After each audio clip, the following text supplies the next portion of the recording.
Hi welcome to Sijo's tiny planet. ഞാൻ ഇന്ന് പരിചയപ്പെടുത്താൻ പോകുന്നത് ഞങ്ങൾ സൂവിൽ പോയി. സിൻസിനാറ്റി സൂ ലോക പ്രസിദ്ധമായ ഒരു സൂ ആണ് സിൻസിനാറ്റി സൂ. പല വർഷങ്ങളായിട്ട് അവിടെ ബെസ്റ്റ് സൂന്ന് അവാർഡ് കിട്ടിക്കൊണ്ടിരിക്കുന്ന ഒരു സൂ ആണ് സിൻസിനാറ്റി സൂ. 1875 ആണ് ഇത് സ്ഥാപിച്ചത്. ഏകദേശം 500 സ്പീഷ്യസും 1800 ആനിമൽസും ഉണ്ട് അവിടെ. പിന്നെ ഇതൊരു ബൊട്ടാനിക്കൽ ഗാർഡൻ കൂടിയാണ്. 3000 സ്പീഷ്യസ് പ്ലാന്റ്സ് ഉണ്ട്. ഇപ്പോൾ നമ്മൾ വിൻ്റർ ഫോൾ ടൈം ആയതുകൊണ്ട് പ്ലാന്റ്സ് അത്രയ്ക്ക് ഭംഗിയായിട്ട് കാണില്ല. നമ്മളിപ്പോൾ കൂടുതലും സൂ ആനിമൽസിനെ കാണാൻ വേണ്ടിയിട്ടാണ് ഈ സൂവിലേക്ക് വന്നത്. ഈ സൂവിലേക്കുള്ള എൻട്രി നമ്മൾ ഓൺലൈനിലാണ് ടിക്കറ്റ് എടുത്തത്. $8 തൊട്ട് $15 വരെ വേരി ചെയ്തുകൊണ്ടിരിക്കും ഓരോ ദിവസത്തെയും. നേരത്തെ കൂട്ടി ടിക്കറ്റ് എടുക്കുകയാണെങ്കിൽ വളരെ നല്ലതാണ്. ആ ദിവസം എടുക്കും തോറും ടിക്കറ്റിൻ്റെ റേറ്റ് കൂടിക്കൊണ്ടിരിക്കും. പാർക്കിംഗ് ചാർജ് ഒരു 10 രൂപയും കൂടി കൊടുക്കണം. അപ്പോൾ നമുക്ക് പാർക്കിലേക്ക് കിടക്കാം. ആദ്യം തന്നെ ഞങ്ങളെടുത്ത ടിക്കറ്റ് ഓൺലൈനിലെടുത്തത് സ്കാൻ ചെയ്ത് ഞങ്ങൾ അകത്തേക്ക് കയറി. ഞങ്ങൾ ബേസിക്കലി ഏറ്റവും കൂടുതൽ ഞങ്ങൾ കാണാൻ ആഗ്രഹിച്ചു വന്നത് പെൻഗ്വിൻസിൻ്റെ ആൾക്കാരുടെ ഇടയ്ക്കൂടെയുള്ളൊരു പരേഡാണ്. ആ പെൻഗ്വിൻസ് ആണെങ്കിൽ അവർ ഈ വർഷം കൂടി ഉള്ളൂ, അവർ റിട്ടയർ ചെയ്യാവുന്ന പ്രായമായി. അപ്പോൾ ആ പരേഡ് ഇനി ഉണ്ടാവില്ല എന്നാണ് അവർ പറഞ്ഞത്. ഫെബ്രുവരി 24 വരെയുള്ളൂ ഉണ്ടാവുള്ളൂ. അതുകൊണ്ട് ആ പെൻഗ്വിൻ പരേഡ് 11 മണിക്കാണ്. അതിനേക്കാൾ മുമ്പ് എത്തണമെന്ന ആഗ്രഹത്തോടെ ഞങ്ങൾ വീട്ടിൽ നിന്ന് ഇറങ്ങിയത്. പക്ഷേ ചില വഴിതെറ്റിലും പിന്നെ പാർക്ക് ചെയ്ത് ഇവിടെ എത്തിയപ്പോഴത്തേക്ക് ഞങ്ങൾ ലേറ്റായി. 11:30 അപ്പോൾ ഞങ്ങൾ പെൻഗ്വിൻ്റെ ഏരിയയിലേക്ക് ഞങ്ങൾ ആദ്യം പോകണം. അപ്പോൾ ഞങ്ങൾ അവിടെ പോയി ചോദിച്ചു എവിടെയാണ് പെൻഗ്വിൻ്റെ ഏരിയ. അപ്പോൾ അവർ പറഞ്ഞു ഒരു QR കോഡ് ഉണ്ട്, അത് സ്കാൻ ചെയ്ത് കഴിഞ്ഞാൽ നിങ്ങൾക്ക് മാപ്പ് ലോഡാവും. ആ മാപ്പിൻ്റെ അവിടെ നിങ്ങൾക്ക് മാപ്പിൽ കാണാൻ സാധിക്കും പെൻഗ്വിൻ എവിടെയാണ്. എന്നിട്ട് അവിടേക്ക് ടച്ച് ചെയ്താൽ മതി, അതിലേക്കുള്ള വഴി അവർ ആ മാപ്പിൽ കാണിച്ചു തരും. അങ്ങനെ ഞങ്ങൾ സ്കാൻ ചെയ്ത് ഞങ്ങൾ നേരെ പെൻഗ്വിൻ്റെ അവിടെ എത്തിയപ്പോഴത്തേക്കും പരേഡ് കഴിഞ്ഞിരുന്നു. പോകുന്ന വഴി ഞങ്ങൾ സ്വാൻ്റെ ഒരു ലേക്ക് കണ്ടിരുന്നു. അത് അടിപൊളി ലേക്കായിരുന്നു. പക്ഷേ ഞങ്ങൾ വേഗം ധൃതി പിടിച്ച് ഒരു ചിൽഡ്രൻസ് പാർക്കിൻ്റെ സൈഡിൽ കൂടെയൊക്കെ പോയിട്ടാണ് ഞങ്ങൾ പെൻഗ്വിൻ്റെ അവിടേക്ക് എത്തിയത്. പക്ഷേ പെൻഗ്വിൻ പരേഡ് കഴിഞ്ഞിരിക്കുന്നു. പക്ഷേ ഞങ്ങൾക്ക് അവിടെ ആഫ്രിക്കൻ പെൻഗ്വിൻസിനെ കാണാൻ സാധിച്ചു. അതിൻ്റെ ഭയങ്കര ക്ലോസ് ആയിട്ട് നല്ല ഭംഗിയായിട്ടാണ് അവർ സെറ്റ് ചെയ്ത് വെച്ചിരിക്കുന്നത്. നല്ല വിൻഡോസ് 3 വിൻഡോ ഉണ്ടായിരുന്നു പെൻഗ്വിൻസ് കാണാൻ. ഒരെണ്ണം വെള്ളത്തിലേക്ക് എക്സ്റ്റെൻഡ് ചെയ്തിരിക്കുന്ന വിൻഡോ ആണ്. വേറൊരു വിൻഡോയിലാണ് ഭയങ്കര ക്ലോസ് ആയിട്ട് പെൻഗ്വിൻസ് നിന്നിരുന്നത്. അവിടെ നിന്ന് ഞങ്ങൾ പെൻഗ്വിൻസിൻ്റെ കൂടെ ഫോട്ടോസും വീഡിയോസൊക്കെ എടുത്തു. അവിടെ നിന്ന് പിന്നെ ഞങ്ങൾ പതുക്കെ ഇനി നെക്സ്റ്റ് എന്ത് ചെയ്യണമെന്ന് ആലോചിച്ചിരിക്കുന്ന സമയത്താണ് ടോയ് ട്രെയിനിൻ്റെ ഒരു സംഭവം കണ്ടത്. എൻ്റെ ഇളയ മകൻ കുറച്ച് വാശി പിടിച്ച് ട്രെയിനിൽ പോകാമെന്ന് പറഞ്ഞിട്ട് അങ്ങനെ ഞങ്ങൾ ട്രെയിനിൽ പോകാൻ ഡിസൈഡ് ചെയ്തു.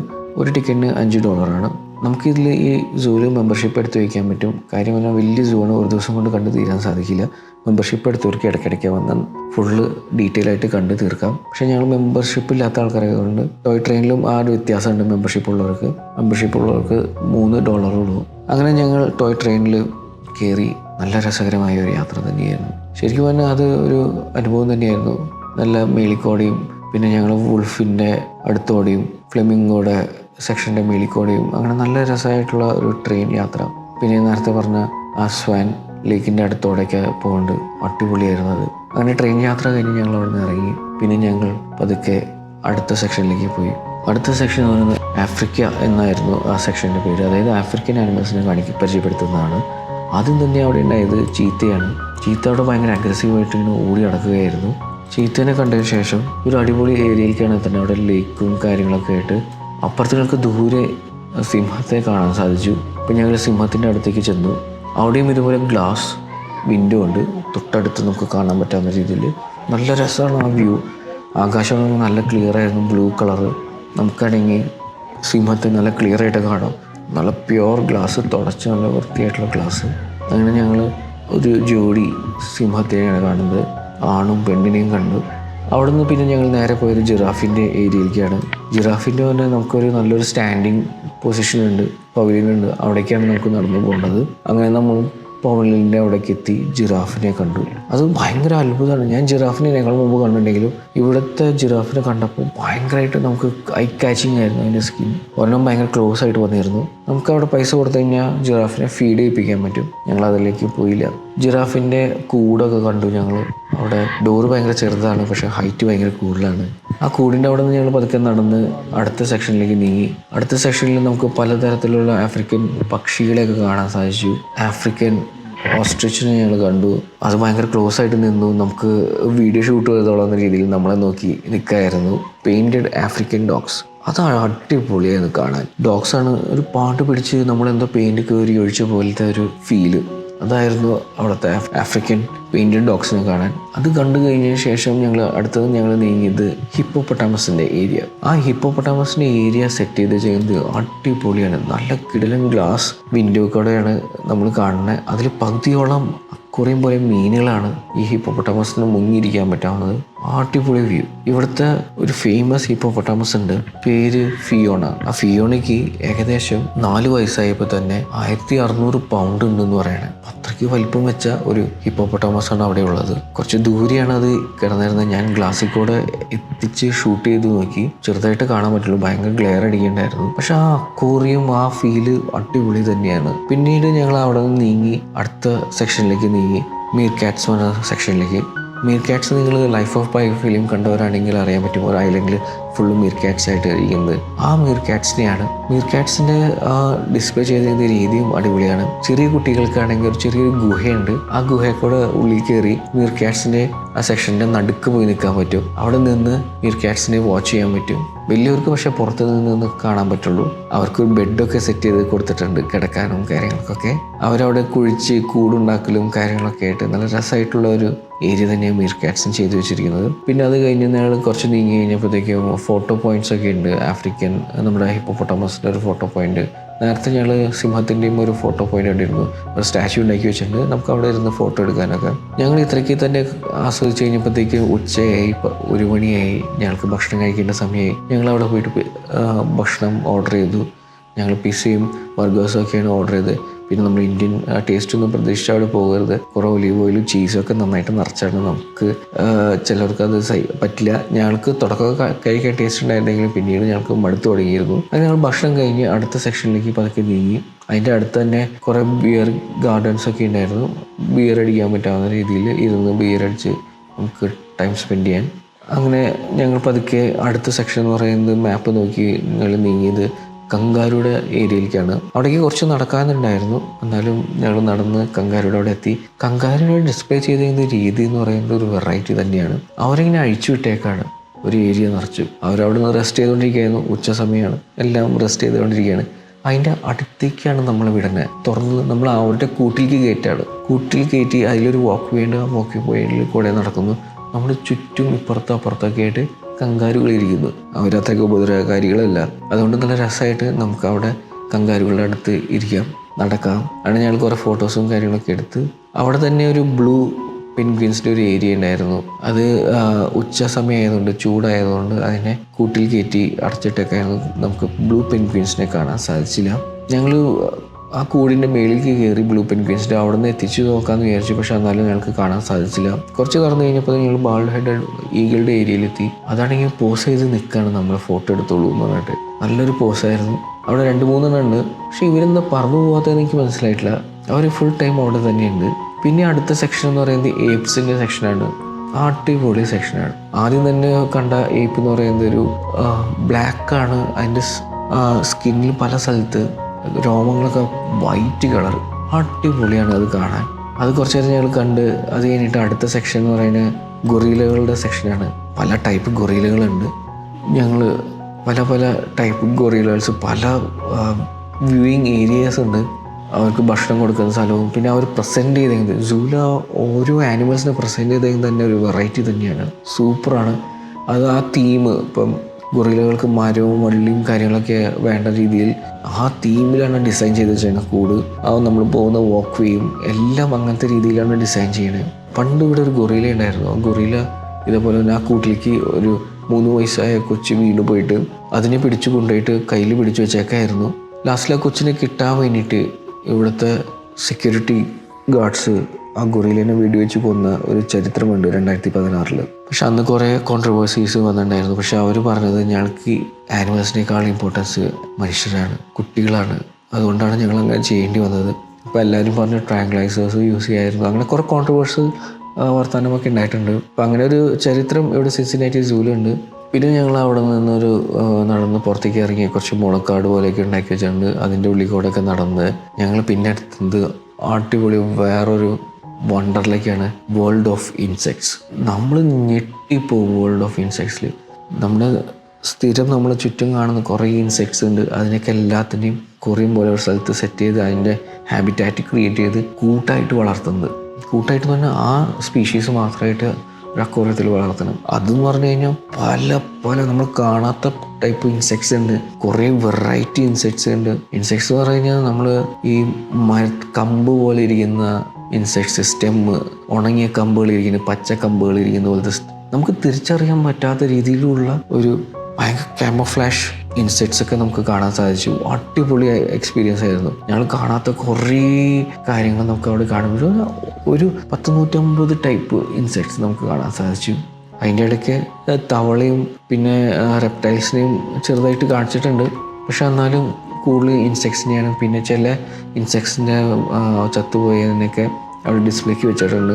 ബട്ടർഫ്ലൈസ്, പിന്നെ നമ്മുടെ തുമ്പികൾ, പല ടൈപ്പ് തുമ്പികളും അതിൻ്റെ ഓരോ തല ഡെമോ ഒക്കെ ചെയ്തിട്ടുണ്ട്. അവർ എങ്ങനെ ഇരിക്കും, തല ക്ലോസപ്പ്, അങ്ങനെ പല കാര്യങ്ങളൊക്കെ നല്ല രസമായിട്ട് തന്നെ അവിടെ മെൻഷൻ ചെയ്തിട്ടുണ്ട്.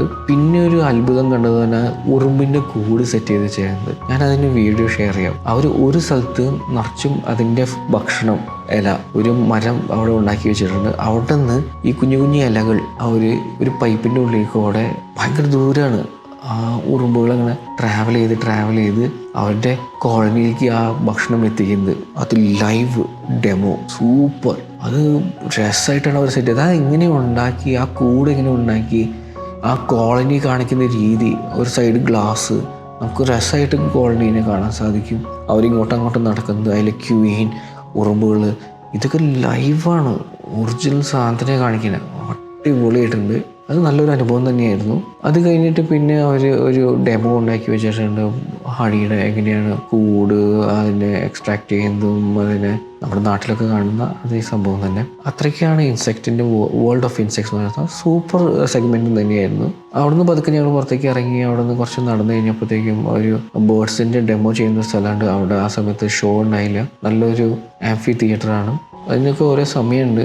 അതാ പറഞ്ഞത്, നമുക്ക് ഈ സൂ നന്നായിട്ട് ആസ്വദിക്കുന്നത് 3-4 പ്രാവശ്യം വരണം. അതുകൊണ്ട് പൊതുവേ ഒരു മെമ്പർഷിപ്പ് പ്രൊവൈഡ് ചെയ്യുന്നത്. ഞങ്ങൾ അവിടെ നിന്ന് പതുക്കെ പുറത്തേക്ക് ഇറങ്ങി. അപ്പം പല വഴിക്കാണ് നമുക്ക് നീങ്ങേണ്ടി വരാം. അപ്പം ഞങ്ങൾ ഒരു വഴിക്കൂടെ പോയപ്പോൾ അവിടെ കാട്ടുപോത്തിൻ്റെ തന്നെ പല വെറൈറ്റി കാട്ടുപോത്തുകൾ നമുക്ക് കാണാൻ സാധിച്ചു. ബോങ്കോ എന്നൊക്കെ പറഞ്ഞിട്ടൊക്കെ ആഫ്രിക്കൻ കാട്ടുപോത്തുകൾ. മാനാണോ പോത്താണോ എന്ന് നമുക്ക് പറയാൻ പറ്റാത്ത രീതിയിലത്തെ ആനിമൽസിനൊക്കെയാണ് നമുക്ക് കാണാൻ സാധിച്ചത്. നല്ല ഡിസൈനൊക്കെയാണ്. അവിടെ നിന്ന് പിന്നെ ഞങ്ങൾ വേറെ വഴിക്കൂടെ പോയപ്പോൾ നമ്മുടെ ഫ്ലെമിംഗോ, നമ്മുടെ അവിടെ അതൊരു ദേശാടന പക്ഷി പോലെയാണെങ്കിലും ഇവിടെ ഒരു കൂട്ടമായിട്ട് ഒരു ചെറിയൊരു കുളം ഉണ്ടാക്കിയിട്ടുണ്ട്. ആ കുളത്തിൻ്റെ കരയിൽ ഫുൾ ടൈം അവിടെയുണ്ട്. നല്ല ഭംഗിയാണ്. അവരാ ചിറക് ഇരിക്കുമ്പോൾ അതിൻ്റെ ഉള്ളിൽ നിന്ന് ഒരു റെഡ് കളർ വരും. അടിപൊളിയാണ്. പിന്നെ അവൻ്റെ ശബ്ദങ്ങളും നല്ല നമുക്കൊരു കണ്ണിന് ഒരു കുളിർമ തരുന്ന രീതിയിലുള്ള ഒരു ദൃശ്യം തന്നെയാണ് ഇവരെ കാണുമ്പോൾ. അവിടെ നിന്ന് ഞങ്ങൾ പതുക്കെ നീങ്ങി. പിന്നെ അവിടെ ഉള്ളത് സീബ്രയാണ്. സീബ്ര ഒരു 3-4 സീബ്രയാണ് ഉള്ളത്. ഞങ്ങൾ അതിൻ്റെ അടുത്തേക്ക് എത്തി, അത് കണ്ട്. പിന്നെ അത് കുറച്ച് നീങ്ങി കഴിയുമ്പോഴത്തേക്കും വുൾഫ് ഉണ്ട്. വുൾഫിനെ വീഡിയോയിൽ ഞാൻ ഷൂട്ട് ചെയ്തിട്ടുണ്ട്, പക്ഷെ അത് അത്രത്തോളം ക്ലിയർ ആയിട്ടില്ല. വുൾഫ് എന്ന് പറയുന്നത് നല്ല രസമാണ്, ഭംഗിയാണ്. പട്ടിയുടെ പോലെ തന്നെ ഇരിക്കണമെങ്കിലും നല്ല രോമമായിട്ട്, നല്ല സിനിമയിലൊക്കെ ഉണ്ടാകുന്ന വുൾഫ് തന്നെ, നമ്മൾ ജംഗിൾ ബുക്കിലും കാര്യങ്ങളൊക്കെ കണ്ടാകുന്ന വുൾഫ്. അവിടെ നിന്ന് നീങ്ങി ഞങ്ങൾ കുറച്ച് കഴിഞ്ഞപ്പോഴത്തേക്കും നമ്മുടെ ഇന്ത്യൻ റൈനോ, അത് ദൂരെയാണ്, ഒരു കേവിലാണ് ഉള്ളത്. അതിന് ഞങ്ങൾ കുറേ നേരം വെയിറ്റ് ചെയ്ത് കഴിഞ്ഞപ്പോഴാണ് നമുക്കൊരു ദർശനം തന്നത്. അവിടെ നിന്ന് പിന്നെ ഞങ്ങൾ നീങ്ങിയത് ഒരു വെറൈറ്റി സ്ഥലത്തേക്കാണ്. അതിൻ്റെ പേരെന്ന് പറഞ്ഞു കഴിഞ്ഞാൽ, അവിടെ തുടക്കം തന്നെ കുറച്ച് ഇരുട്ടാണ്. ആ ഇരുട്ടിൽ നമുക്ക് ഒരു മുതല കിടക്കുന്നുണ്ട് ഒരു അക്വേറിയത്തിൽ, നല്ല ജീവനുള്ളത് തന്നെയാണ്. പിന്നെ കുറച്ചങ്ങ് നീങ്ങിയിട്ട് ഒരു പാമ്പൊക്കെ കിടക്കുന്നുണ്ട്. അത് കഴിഞ്ഞിട്ട് നമുക്ക് കാണാൻ സാധിച്ച ഒരു ജീവിയാണ് ഓട്ടോ ബഡി മാനിറ്റി സ്പ്രിങ്സ്. മാനിറ്റി എന്ന് പറഞ്ഞൊരു ജീവിയാണ്. അത് എന്താണ് ജീവി എന്ന് പറഞ്ഞു കഴിഞ്ഞാൽ നമ്മളിങ്ങനെ ഒരു അത്ഭുതമായിട്ട് നമുക്ക് കാണാൻ സാധിച്ചു. കാരണം അത് ഏകദേശം അവരെ അവിടെ എഴുതി വെച്ചേക്കുന്നത് 1,20,000 ഗാലൻ വെള്ളത്തിൽ ഒരു അക്വേറിയം സെറ്റ് ചെയ്തേക്കാണ്. അതിലാണ് അതിനെ ഇട്ടിരിക്കുന്നത്.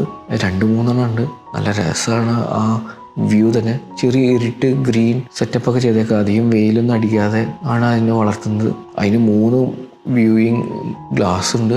ഒരു ഗ്ലാസ് ഭയങ്കര പ്രത്യേകതയാണ്. ബബിൾ വിൻഡോ എന്നാണ് അവർ പറയണത്. ഒരു കോൺകേവാണ്. നമുക്കതിൻ്റെ ഉള്ളിലേക്ക് കയറിയിരിക്കാൻ പറ്റും. എൻ്റെ മകൻ അതിൻ്റെ ഉള്ളിൽ കയറി നിന്ന് ഫോട്ടോസൊക്കെ ഞാൻ കാണിച്ചു തരാം.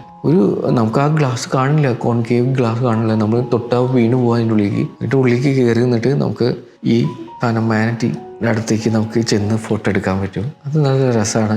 അത് കണ്ട് ഞങ്ങൾ കണ്ണ് എന്താ പറയുക അത്ഭുതം പോലെ നമ്മൾ നോക്കിയിരുന്നു. അതിനുശേഷം ആ സെക്ഷനിൽ തന്നെ പല ഫോസിൽസും ഈ പറഞ്ഞ മാനിറ്റിയുടെ എല്ല് അതൊക്കെ അവിടെ ഡിസ്പ്ലേക്ക് ചെയ്ത് വെച്ചിട്ടുണ്ട്. പിന്നെ ഇവിടുത്തെ ട്രൈബൽസിൻ്റെ കുറേ സാധനങ്ങളും അങ്ങനെ കുറേ ഡിസ്പ്ലേക്ക് അവിടെ വെച്ചിട്ടുണ്ടായിരുന്നു അതിൻ്റെ ഉള്ളിൽ. അത് കണ്ട് ഞങ്ങൾ പുറത്തേക്ക് ഇറങ്ങി. ആ മാനിറ്റീനെ കണ്ടതിൻ്റെ ഒരു എഫക്റ്റ് ഭയങ്കരമായിരുന്നു. പിന്നെ ഞങ്ങൾ പതുക്കെ അവിടെ നടന്ന് പോകുന്ന സമയത്ത് പല ടൈപ്പ് ആടുകൾ, ചെമ്പരിയാട്, മറ്റേ ആട്, ഈ ആട് എന്ന് പറഞ്ഞിട്ട് കുറേ ആടുകളുണ്ട്. അതൊക്കെ കണ്ടു. അവിടെ ചെറിയ നാറ്റൊക്കെ ഉണ്ടായിരുന്നു ആടിൻ്റെ. അതാണ് വേറൊരു പ്രത്യേകത. എനിക്ക് അവിടെ മാത്രമേ കുറച്ച് മണം ഫീൽ ചെയ്തുള്ളൂ. നമ്മുടെ നാട്ടിൽ സൂവിലൊക്കെ ഫുൾ ടൈം ഒരു വൃത്തിയായിട്ട മണമായിരിക്കും. ഇവിടെ അങ്ങനെ ഒരു മണം ഉണ്ടായില്ല. അത് ആടിൻ്റെ ആ ഭാഗത്തേക്ക് എത്തിയപ്പോഴാണ് നമുക്ക് അങ്ങനെ ഫീൽ ചെയ്തത്. പിന്നെ അവിടെ അടുത്ത് തന്നെ ഒരു പാർക്കുണ്ട്. കുട്ടികൾ അവിടെ കുറച്ച് നേരം കളിച്ചു. ആ സമയത്ത് ഞങ്ങൾ അവർ കുറച്ച് സ്ലോ ആയി. അപ്പം നമ്മൾ കളിച്ചോട്ടുന്ന രീതിയിൽ അവിടെ പാർക്കിൽ കുറച്ച് നേരം കളിച്ചു. ആ സമയത്ത് തന്നെ തൊട്ടപ്പുറത്ത് ഗ്ലാസ്സിലിട്ടിരിക്കുന്ന പല സാധനങ്ങൾ ഞങ്ങൾക്ക് കാണാൻ സാധിച്ചു. മുള്ളംപന്നിയുടെ പല വെറൈറ്റീസ് അതിൽ കാണാൻ സാധിച്ചു. അതിൻ്റെ അപ്പുറത്ത് തന്നെ വേറൊരു ജീവി, അതിൻ്റെ പേരെന്താണെന്ന് അറിയില്ല, അത് കുഞ്ഞുണ്ടായിരിക്കുകയാണ് അവിടെ. പിന്നെ നമ്മുടെ സ്ലോത്ത് അവിടെ നമ്മൾ പൊതുവേ പറയാറുണ്ട് സ്ലോത്ത് ഒരു മടിയനാണെന്ന്. ഇതിൽ നമുക്ക് നേരിട്ട് കാണാൻ സാധിച്ചു. ചുരുണ്ടുകൂടി വട്ടം കൂടി ഇങ്ങനെ ഇരിക്കുന്ന ആളുടെ മുഖം നമുക്ക് കാണാൻ സാധിച്ചില്ല. അത്രയ്ക്ക് മടിയനായിട്ട് അവിടെ ഇരിക്കുകയായിരുന്നു.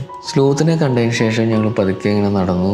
ഞങ്ങൾ റെഡ് പാണ്ടാനെ കാണാൻ വേണ്ടിയിട്ടാണ് നടന്നത്. പോകുന്ന വഴി ഒരു ഗൊറില അവിടെ അതിനൊരു ഐലൻഡ് ക്രിയേറ്റ് ചെയ്ത് അതിനെ നിർത്തിയേക്കാണ്. അത് ചെയ്തിരുന്ന ഡിസ്പ്ലേ രീതി അടിപൊളിയാണ്. അതിൻ്റെ സെൻറ്ററിൽ കുളവും ഒരു ഐലൻഡ് പോലെ ഉണ്ടാക്കിയിട്ട് അതിനെ അവിടെ ഡിസ്പ്ലേക്ക് മുളകളൊക്കെ ഉണ്ടാക്കി വെച്ചേക്കാണ്. അടിപൊളി പ്രസൻറ്റേഷനാണ് ആ ഗൊറിലാനെ. പിന്നെ തൊട്ടടുത്ത് തന്നെ ആണ് റെഡ് പാണ്ട എന്ന് പറഞ്ഞാൽ അവിടെ എഴുതി വെച്ചിട്ടുണ്ട്, താഴ്ത്തു നോക്കരുത് മേളിലേക്ക് നോക്കിയിരിക്കണം എന്ന് പറഞ്ഞാൽ. മരത്തുമ്മയാണ് ഈ റെഡ് പാണ്ടേനെ കാണാമെന്ന് പറഞ്ഞാൽ ഞങ്ങൾ കുറേ വെയിറ്റ് ചെയ്തു. പല സൈഡിൽ നിന്ന് നോക്കി ഞങ്ങൾക്ക് റെഡ് പാണ്ടേനെ കാണാൻ സാധിച്ചില്ല. അത് കാണുന്നത് ഭയങ്കര ആഗ്രഹമായിരുന്നു ഞങ്ങൾക്ക്. ഞങ്ങൾ ചുറ്റും നോക്കി. അവിടെ ബോർഡ് ചെയ്ത് വെച്ചിട്ടുണ്ട് റെഡ് പാണ്ട ആ ഭാഗത്താണെന്ന് പറഞ്ഞിട്ട്. പക്ഷെ കാണാൻ സാധിച്ചില്ല. ഞങ്ങൾ ആ കാണാൻ പറ്റാത്തതിൻ്റെ വിഷമത്തിൽ മുന്നോട്ട് നടന്നു. പിന്നെ ഞങ്ങൾ അടുത്ത സെക്ഷൻ എന്ന് പറഞ്ഞാൽ കാറ്റ് കാനിയൻ, നമ്മുടെ പുലികളുടെ ഏരിയയിലേക്കാണ് നമ്മൾ നീങ്ങുന്നത്. പുലികളുടെ ഏരിയയിലേക്ക് കിടക്കണേക്കാളും മുമ്പ് ഒരു നൈറ്റ് പ്രെഡേറ്റേഴ്സ് എന്ന് പറയുന്ന സംഭവമുണ്ട്. എൻ്റെ പൊന്നു, വീഡിയോ എടുക്കാൻ വരെയൊക്കെ പറ്റിയില്ല. എന്ന് പറഞ്ഞു കഴിഞ്ഞാൽ രാത്രി മാത്രം ട്രാവൽ ചെയ്യുന്ന ജീവികൾ, പല ടൈപ്പ് കാറ്റ്സ് ഉണ്ട്, പല ടൈപ്സ് പുലികൾ, നമ്മുടെ മരപ്പട്ടി. അങ്ങനെ ഞാൻ ഷൂട്ട് ചെയ്തിട്ടുണ്ട്. നിങ്ങൾക്ക് കാണാൻ സാധിക്കുമെന്നറിയില്ല. അവരെ പ്രസൻറ്റ് ചെയ്തിരുന്ന രീതി ഒരു റെഡ് കളറാണ് മൊത്തം ഡിസ്പ്ലേ. അതിൽ നമുക്ക് ഈ ആനിമൽസ് ഇങ്ങനെ നടക്കുന്നതൊക്കെ കാണാൻ പറ്റും. നമ്മൾ ശ്രദ്ധിച്ചു നോക്കിയാൽ ഇവന്മാർ ഇങ്ങനെ നടക്കുന്നത്, സ്ലോ മോഷനിൽ നടക്കണത്, മരത്തിൽ തൂങ്ങി കിടക്കണ്, ഇവർക്ക് ചെറിയൊരു ബെഡൊക്കെ സെറ്റ് ചെയ്തിട്ട് അതിൽ കിടക്കണ്. അങ്ങനെ പല വെറൈറ്റി പറഞ്ഞാൽ ഏകദേശം 19 വെറൈറ്റി ഐറ്റംസ് അവിടെ ഡിസ്പ്ലേക്ക് വെച്ചിട്ടുണ്ടായിരുന്നു. ഫുള്ള് ചെറിയൊരു റെഡ് ലൈറ്റിലാണ് എല്ലാ ജീവികളും ഉള്ളത്. നമുക്ക് കാണാൻ വേണ്ടി മാത്രമാണ് അവർ ചെറിയൊരു റെഡ് ലൈറ്റ് വെച്ചത്. അതിൻ്റെ ഇടയിൽ ബാറ്റുകളുണ്ട്. രാത്രി നമ്മൾ സ്ഥിരം കാണുന്ന ഔള്, അങ്ങനത്തെ ഐറ്റംസ് ഫുള്ളും നൈറ്റ് പ്രെഡേറ്റേഴ്സ് എന്ന് പറഞ്ഞ ആ സെക്ഷൻ്റെ പേര് തന്നെ കൊടുത്തിരിക്കുന്നത്. അടിപൊളി സെക്ഷനായിരുന്നു. അതെങ്കിൽ നമുക്ക് വീഡിയോ കാണിച്ചെങ്കിൽ അത് നിങ്ങളെ കാണിക്കാൻ പറ്റാത്ത അവസ്ഥയായി പോയി. അത്രയ്ക്ക് ഇരുട്ടാണ്. ഞങ്ങൾ പക്ഷേ ശരിക്കും ആസ്വദിച്ചു. നല്ലൊരു എക്സ്പീരിയൻസ് തന്നെയായിരുന്നു അത് ഫുള്ള് ഇങ്ങനെ ഒരു വാതിലൊക്കെ പൂട്ടി അതിനുള്ളിൽ കയറ്റി ആണ് സെറ്റ് ചെയ്തേണേ. അത് കണ്ട് ഒരു വെറൈറ്റി അനുഭവം തന്നെയായിരുന്നു. അവിടെ നിന്ന് തന്നെ ഞങ്ങൾ പുറത്തേക്ക് ഇറങ്ങി. ആദ്യം തന്നെ ഞങ്ങൾ കണ്ടതെന്ന് പറഞ്ഞാൽ കോഗർ. അത് നമ്മൾ ടൈഗർ തന്നെ, അതിന് വരയുണ്ടാവില്ല. വരയൻ പുലിയല്ല, പുലി ആണ്. ഇപ്പം സിംഹത്തിൻ്റെ പോലെ കളറും പുലിയുടെ ശരീരം, അങ്ങനത്തെ ഒരു സംഭവമാണ്, ജീവിയാണ് കോഗർ. അതിനെ കണ്ടു. അത് കഴിഞ്ഞിട്ട് നമ്മുടെ അസൽ ടൈഗറിനെ കണ്ടത്. അതും മേളിൽ നിന്ന് ഒരു താഴത്തേക്കാണ് നോക്കിയത്. അവിടെ നോക്കിയപ്പോൾ അവൻ ഭയങ്കര ജില്ലായിട്ട് ഇങ്ങനെ ഓടി കിടക്കുന്നുണ്ട്. അതിൻ്റെ അടുത്ത് ഇറച്ചി കഴിച്ചതിൻ്റെ വലിയ എല്ലുകളൊക്കെ കിടക്കുന്നുണ്ട്. അത് കണ്ടു കഴിഞ്ഞിട്ട് ഞങ്ങൾ ആ കടുവേനെ കണ്ടതിന് ശേഷം ഞങ്ങൾ മുന്നോട്ട് നീങ്ങി. പിന്നെ കണ്ടത് ഭയങ്കര ക്ലോസ് ആയിട്ട് ടൈഗർ. എൻ്റെ പൊന്നു, ഇത്രയ്ക്ക് ക്ലോസ് ആയിട്ട് നമ്മൾ ടൈഗറിനെ കണ്ടിട്ടില്ല.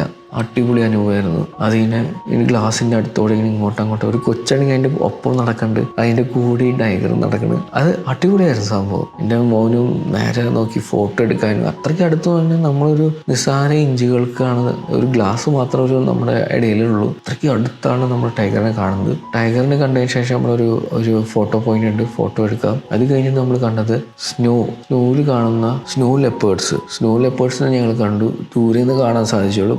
നമ്മളവിടെ ഒരു പതുക്കെ ഇങ്ങനെ നടക്കുന്നതും കാര്യങ്ങളൊക്കെ. അങ്ങനെ സ്നോ ലെപ്പേർഡ്സിനെയൊക്കെ കണ്ട് ഞങ്ങൾ പതുക്കെ മുന്നോട്ട് നീങ്ങി.